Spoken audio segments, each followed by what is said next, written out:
If you look at a satellite map of Australia at night, two bright clusters of light dominate the southern half of the continent. In the southeast, a sprawling network of light connects Sydney, Melbourne, and Adelaide. Far to the west, the city of Perth glows brightly as one of the most isolated major cities on Earth. But between them is almost nothing, a huge dark void. This is the region of the Great Australian Bight, a coastline stretching for over 1,000 kilometers that on a map looks like it should be prime real estate. Yet, it remains almost entirely empty. So, why are there no major cities along this large stretch of Australian coastline? It starts with a name that tells you almost everything you need to know, the Nullarbor. A huge dark void Nullarbor Plain, which forms the entire northern edge of the Bight, gets its name from the Latin nullus arbor, which translates to no trees. It's a stunningly accurate description. This is the world's largest single piece of limestone bedrock, a 200,000 square kilometer former shallow seabed that was uplifted from the ocean millions of years ago. Today, it's an impossibly flat, arid, and nearly featureless expanse. To drive the one road that crosses it, the Eyre Highway, is a mesmerizing, almost hallucinatory experience. The road unfolds in a dead straight line, with the horizon shimmering in every direction under a sky that feels unnervingly large. And the climate is just as extreme, with scorching summer days that can approach 50 Celsius and winter nights that drop below freezing. Early explorer Henry Kingsley, upon seeing it, called it a hideous anomaly, a blot on the face of nature. But here's where it gets truly interesting. The featureless surface of the Nullarbor is a lie. This entire limestone slab is a karsted landscape, meaning it has been slowly dissolved by water over millions of years. The plain isn't solid, it's a hollow sponge. Beneath the arid, treeless surface lies a vast, dark, and silent underworld of over 4,500 known features. Deep caves, massive sinkholes, and blowholes that inhale and exhale air with the changing barometric pressure. Some of these caves are colossal. Abercura Cave, for instance, is reported to have the largest single chamber in the southern hemisphere. Because the region became so arid so long ago, these caves are frozen in time, preserving a perfect record of the past. They are geological time capsules, and deep within them, scientists have found things that completely change our understanding of Australia. This includes pristine fossils of the thylacine, the marsupial lion, and entire ecosystems of bizarre blind creatures. Spiders, crustaceans, and even wasps that have evolved in total darkness and are found nowhere else on Earth. But as incredible as this hidden world is, it's what happens when this hollow plain finally meets the ocean that defines the entire continent. You see, the Nullarbor doesn't gently slope down to the beach. It doesn't have estuaries, river deltas, or natural harbors. It simply stops. This is the home of the Bunda Cliffs, the longest and most spectacular line of sea cliffs in the entire world. For over 200 kilometers, the continent shears off and drops in a sheer vertical wall of limestone. In some places, it's 120 meters straight down to the violent ocean. This isn't a barrier. It's a fortress wall. There's no way to build a port. There's no way to access the water.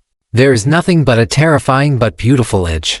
The white base of the cliffs, stained by the fossils of ancient seabeds, faces the unending fury of the Southern Ocean.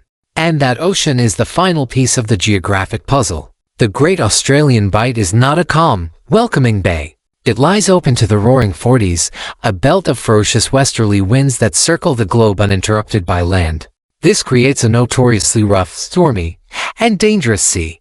But this violence also creates life.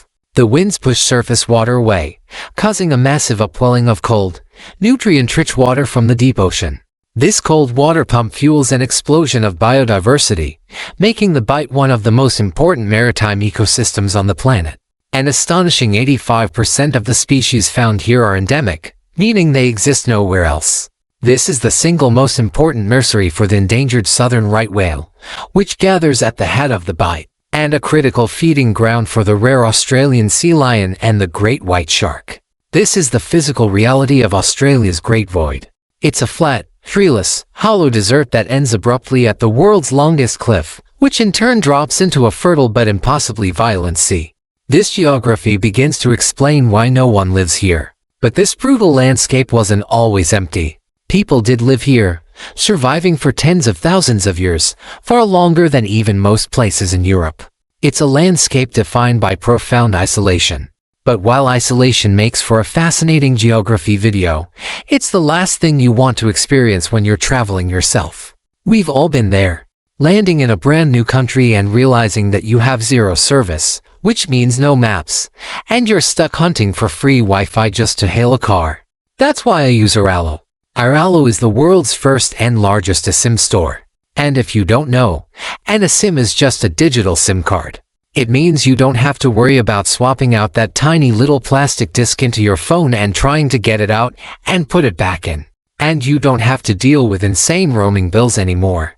I use Airalo on just about every trip I take. Now, for example, right now I'm about to take off to London, but instead of waiting an hour at the airport mobile store, I just bought a data pack on the Airalo app. As soon as the plane lands, I'll just turn it on and boom, instant data. It makes checking maps and staying in touch with my team so much faster and safer. Oh, and they cover over 200 countries. So whether you're traveling to Europe or Asia or anywhere almost in the world, they've got you covered. So save yourself stress and money. Download the Airalo app today and use code JEF3 to get $3 off your first eSIM. You can click the link in the description or scan the QR code that's been on your screen. Now, while Airalo helps us stay connected in the modern world, survival in this ancient Australian void required a connection of a different kind. But people have lived here for millennia. Based on what we know about the landscape of this region, the logical assumption would be that this place would remain untouched, and seen, and unknown until modern history. But that's not right. In reality, this land has been a home for far longer than it's been a barrier. For more than 40,000 years, this region has been the traditional land of Aboriginal peoples, most notably the Mingu. And they didn't just survive here. They built a complex culture in a place that Europeans with all their technology would later deem uninhabitable. Their secret, knowledge of the land. Where explorers saw a waterless void, the Mingu knew the Namas, the hidden rock holes that would trap and hold rare, precious rainwater. In fact, one of the most profound archaeological sites in all of Australia is hidden here, deep inside Cunalda Cave. Far from the entrance, in a zone of total darkness, are finger tracings of the ancestors. These are markings traced by fingers into the soft limestone walls of the cave, dated to over 20,000 years ago. So, this wasn't a desperate shelter. This was a place of ceremony, art, and spiritual connection, proving a complex society thrived in the hideous blot thousands of years before even the pyramids were built. The Mingu are the whale people, and their Dreamtime stories are inextricably linked to the southern right whales that return year after year to the base of the Bunda Cliffs to breed. But this ancient intimate knowledge of the land is just one side of the region's human story. The other is a story of total baffling and desperate failure. When Europeans first encountered this coast, they didn't see it as a home. They saw a wall. The first to do so was Dutch navigator Peter Knights in 1627. He sailed for over 1,500 kilometers along the cliffs, naming the territory Knights Land. He looked for an opening, a river, or a sign of resources and found nothing. He marked it on his charts as a dangerous, useless coastline and sailed away. For more than 170 years, no one else even bothered to look. It wasn't until 1802, and a race between a British and French expedition, that the coast was finally more formally charted. The British captain, Matthew Flinders, was the first to sail the entire length of the bight. His journal reads like a log of profound disappointment. Day after day, he wrote of the same unbroken perpendicular cliff of the Nullarbor, which offered no river, no inlet, no hill, no valley, no wood for firing. For a maritime empire built on timber ships and fresh water, this land was the literal opposite of a resource. It was a vacuum. Flinders deemed the land barren and unpromising, and desperately low on water. He was relieved to finally leave it behind. But if the land was a barrier from the sea, what about from the land itself? Surely settlers pushing west from the established colonies of the southeast could cross it, right? This question led to one of the most harrowing journeys in Australian history. In 1841, an ambitious explorer named Edward John Eyre set out to find a route from Adelaide to the tiny isolated settlement of Albany in Western Australia. He believed the barren coast was just a fringe and that inland he would find grassy plains and great rivers. He was catastrophically wrong. He found the Nullarbor. The expedition became a slow-motion disaster. Trapped between the endless cliffs and waterless desert, his party fell apart. They ate their horses. They ran out of water, surviving only when one of his Aboriginal guides, Wiley, was able to find hidden namas that the entire party had walked right past. Halfway across, two of the other guides murdered Air's partner, John Baxter, and fled with most of the supplies. Air and Wiley were left to continue alone, starving and on the verge of death. In a 1-in-a-million chance, they stumbled upon a French whaling ship, the Mississippi, anchored in a tiny sheltered bay. The captain nursed them back to health for 2 weeks before they continued, finally stumbling into Albany as ghosts. Air's report was the final nail in the coffin. The land was confirmed to be a hellscape. It was a place to be avoided at all costs. And yet, humans did end up building something here. The game changer wasn't a desire for land, but for communication. In the 1870s, Western Australia needed to be connected to the rest of the world. The only way to do it was to run a single thin wire across the void, the overland telegraph line. To maintain this line, tiny repeater stations were built every few hundred kilometers. These became the region's first settlements. Places like Eucla and Baladonia were not towns. They were lonely, isolated outposts staffed by a handful of people whose main job was to keep the line from falling silent. When technology made the line obsolete, these tiny posts were simply abandoned, left for the shifting desert sands to reclaim. But here's the final question. If a place like Phoenix, Arizona can exist, an equally parched and dry region of the planet, then why can't Australia muster a large population along the Great Australian Bight? The Nullarbor Plain and the Bunda Cliffs Great Void on Australia's southern coast is a land of profound geographic and historic barriers. We've seen how the sheer waterless Nullarbor Plain and the fortress-like Bunda Cliffs repelled maritime exploration and settlement. We've read the harrowing tales of land explorers like Edward John Eyre, who barely survived crossing a landscape he deemed a hellscape. But today, we're a species that defies geography. We have technology that would seem godlike to these early explorers. We can build highways through deserts, pump water over mountains, and create cities from scratch. So why does this vast coastal region, an area spanning over 1,000 kilometers, still have a population of less than 100,000 people, with almost all of them clustered in the Eyre Peninsula? The answer is simple, modern, and absolute: economics. The very same geographic features that thwarted history now make any large-scale development an economic impossibility. And it all begins with the single most important resource: fresh water. In the 1830s, the Eyre Peninsula, particularly the area around modern-day Port Lincoln, was seriously considered as a potential site for the capital of South Australia. It had a magnificent natural harbour, far superior to the one at Adelaide. But the surveyors quickly discovered a fatal flaw. The peninsula has no rivers, not a single permanent watercourse. The entire region, including the vast Nullarbor, relies on a combination of sparse rainfall and tapping into underground aquifers. This is just enough to support the existing small towns and dryland farming, but it's already under immense strain. Some aquifers are at risk of running out. To build a major city here would require a massive and colossally expensive desalination plant, forcing an entire population to pay a premium for the most basic element of life. But here's where it gets really interesting. Even if you solve the water problem, you would immediately slam into the second barrier: isolation. Cities don't exist in a vacuum.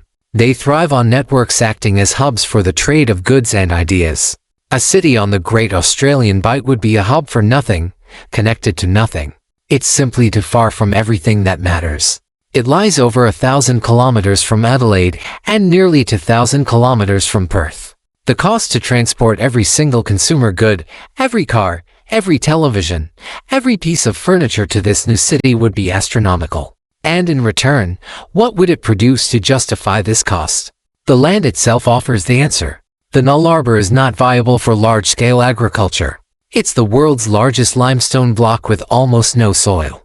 The more fertile Eyre Peninsula is already a major agricultural zone for South Australia, but it's for hardy crops like wheat and barley, which can withstand the dry conditions. This supports a stable, low-density population, but it's not the kind of high-value industry that builds metropolises. The region does have 3 other major industries, but by their very nature, they don't require large cities. The first is mining. The region is rich in minerals like iron ore, graphite, and zircon. But modern mining is a capital-intensive, not labor-intensive, business.